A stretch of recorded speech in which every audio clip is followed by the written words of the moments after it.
Hey guys, Dr. Schulte here. Today I want to ask you a really important question.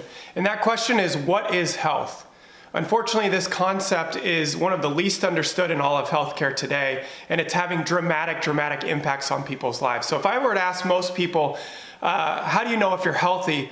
The first things that we hear typically are, I feel good or I look good, right? Those are the two quick concepts. Here's the problem with that. How many of you have known someone who felt great one day and died of a heart attack the next day? Or you hear about those people, how many of you have heard of someone going in for a regular doctor's visit and they find out that they have stage 4 terminal cancer? The question is, the day before they were diagnosed with that, when they felt great, were they actually healthy? And the answer is obviously no. And so we have to really look differently at that definition, because how you define health is going to have a dramatic impact on what direction you take to find health and to regain your health. If your definition of health is how I feel, then anytime you have a symptom, then it makes perfect sense as to why you just take a medication, whether that's a Tylenol or an Advil or a Tums or an Aleve. You're gonna cover up that symptom and we'll assume, hey, now I feel better, I'm healthy. And so the problem is, when we take that approach, we're never correcting the underlying problem. So the first thing we need to do is really define what health is. And so if you look at Webster's dictionary, that's my favorite definition of health. It's a condition where all the organs are functioning at 100% of the time. That really is true health.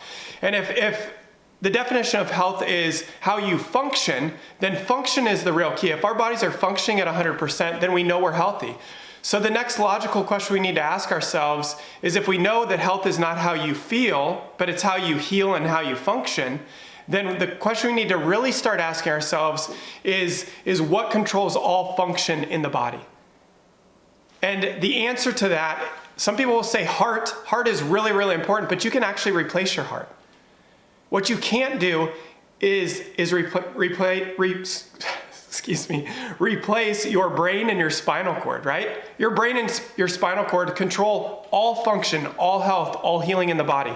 And that is such a missing piece of the puzzle. If we can restore the communication from the brain, spinal cord to all the organs and tissues, and allow that body to find that balance or homeostasis that it was designed to have, then not only do the symptoms go away, but the body heals and functions at a much higher level.